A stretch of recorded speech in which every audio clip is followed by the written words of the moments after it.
Very well, thank you. Good to have you with us. Right, let's start then with the draw at Oxford United away as the Foxes picked up a point from the Kassam Stadium.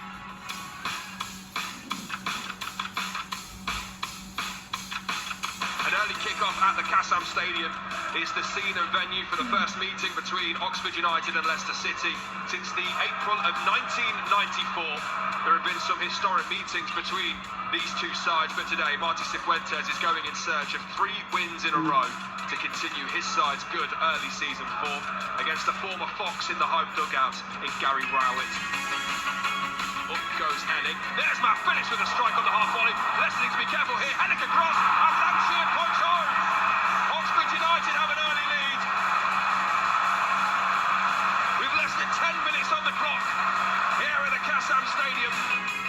Ball given away. Here's our Jordan Ayew in the area. Jordan Ayew scores for Leicester. Oxford United, their own worst enemies. A short pass back to keeper coming was far too short, and Jordan Ayew was able to take full advantage. Took one touch and then through the legs of the keeper for his first goal of the season. Leicester back on level terms. Oxford United 1, Leicester City 1. Aaron Ramsey, corner of the box on the left-hand side, takes a strike at goal, pushed away by goalkeeper Cumming, only as far as Long, who almost put it into his own net, eventually cleared away, and that's a high challenge from Aaron Ramsey, and the Oxford United players are circling the referee, asking for a red card here.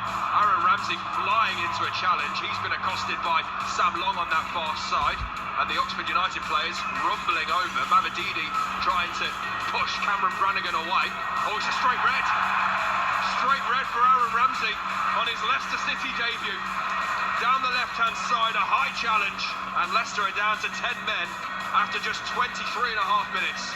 Well, the corner will be taken by De Keersmaker from the right-hand side. Forhetter's waiting for the short. De Keersmaker goes into the area, looking for Davies. He takes a deflection and goes in. Oxford United have their second. They've been pushing for it since the red card of Aaron Ramsey, and now take the lead. Here is Ricardo into Fatawi, 1-2. Ricardo Pereira scores for Leicester, and they have their equaliser. It is a fantastic move.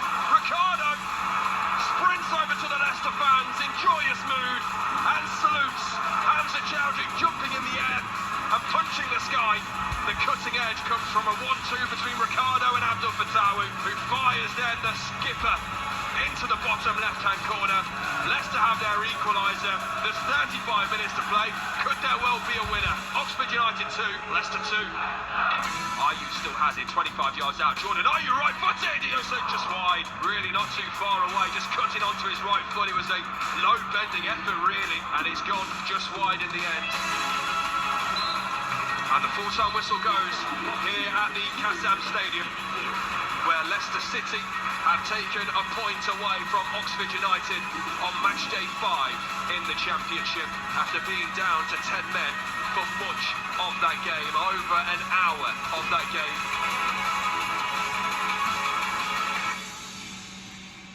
So that is how it happened then for Leicester City over the weekend, as the Foxes picked up a point on their travels after coming from behind twice against Oxford United. Not to mention a red card in the 24th minute for debutant Aaron Ramsey. It's probably fair to say it was a good reaction in the second half, although the Foxes boss Marty Cifuentes was still not happy post-match about only taking a point. And Pius, I suppose when you look back at that performance on Saturday lunchtime, what are the key things that come to mind for you? Well, a little bit worried defensively. If I'm honest, I'm sure Marty will be as well. I just didn't think it was aggressive enough. I didn't think they performed particularly well in the transition, especially sort of as a group, as a collective. The way that they defended, running back towards their own goal. So that's a little bit of a worry, because listen, Oxford have not been great this season. I know they put in a decent enough performance against us, but I'm pretty sure Marty will be a little bit worried. I mean, again, they've shown the fight to come back into the game, especially going down to 10 men. So I think in the end, it's not a bad result from the position we was in, but to get in that position and have to come from behind twice is obviously not ideal.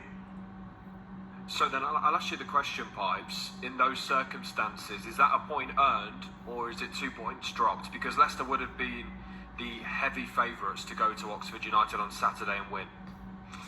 Yeah, I mean, before the game, we were saying it last week, and we had Marty in the studio, so we had him first hand, and, you know, he mentioned all the things that a manager would mention in this league, that every game's difficult. You know, he didn't foresee, or we didn't foresee, the sort of performance that Sheffield Wednesday were going to give at the start of the season, and made it really difficult for us. And I understand that, but I'm sure he's got to be disappointed with defensively how the team performed. I thought there was it seemed a little weak. It wasn't connected at all, and they seemed easy to play against at times. And, you know, the 2 goals that Oxford scored, good finishes, but I think a lot of that was to do with how defensively poor we were, I thought. Jordan, where do you stand on the performance on Saturday? Yeah, I'm with Pipes really, but I think, you know, I'm trying to look at it as a point gained. I think on paper you'd probably say it was 2 dropped, but the way the game panned out, I thought it was probably a fair result. I mean, we just started so slowly and very, very sloppy as well. I mean, I don't want to apportion too much blame, but I think Jakob would probably like to have done better with the first goal. Obviously he made that mistake at Preston as well, so, you know, you go in a goal down in both away games, and then all of a sudden you're a man down. But I thought we did really well to fight back, and obviously Marty's changes at half-time really helped that. So it was a bit of a game in 2 halves in that regard. I mean, Ayew's goal was given to us, so we didn't create a huge amount, but I think with 10 men, you have to take the point and move on. And to be fair to Oxford, I've not seen them play this season. Obviously, they're struggling at the bottom, but I thought they played pretty well. They had a bit of a threat on the break. So, yeah, I'm trying to look at it in a positive manner and a point game. And if you look at the table, I know we've only played 5 games, but we've not really got going at all yet this season, and we're still only 3 points off the pace setters. So I think that's a good sign. Clearly, it's fair to talk about the defensive elements of Leicester's game over the weekend, and like you say, Jakub Stolarczyk will probably be looking at that save, thinking, could I push that round the post a little bit more, or even further away from the goal if it was to stay in play. But there was a real key moment in that first half, and that was the red card. Having had a couple of days to look at it, yes or no in your eyes? Do you know what? I've still not made my mind up. I think I'd say it's a very sort of modern day red card, isn't it? I mean, it was right on the touchline in front of their fans. Obviously their players were kind of going to try and get him sent off, and it was overzealous, you know, like it's his debut, and obviously he's trying to put his foot in, and he's probably just slightly overstepped the mark. I kind of likened it to an orange card. I mean, if it was an Oxford play, you think it might just be a yellow, but being away, obviously it was a red. So yeah, I've still not made my mind up. I think the main thing is he's given the referee a decision to make, and it's deep inside their half. It's fairly needless. So yeah, I wasn't, when I saw it was sent off, my reaction was, you know, not that he got what he deserved, but it's like, if you give the referee a decision to make away from home, then it is what it is. So yeah, I've not made my mind up on it, but I do really feel sorry for him on his debut. I was trying to remember the last time a Leicester player got sent off on the debut, if that's even happened before. And I'm sure he'll put it right. It must be devastating for the young lad. Yeah, well, he wasn't. There have been a number of red cards on debuts over the years, but actually after 24 minutes, he wasn't the quickest. Actually, Dave Smith of Fossils and Foxes fame tweeting over the weekend. Actually, the only second City player to be red carded on debut, but not the fastest. Dion Dublin was dismissed after just 17 minutes on his first appearance. Pipes, where do you stand on it? Ooh, I'm pretty even with what George said, to be honest. You see, they're the kind of tackles that put me out for another 6 months. So I look at it through that gaze as well. Yeah, it was a little high. It was a little reckless.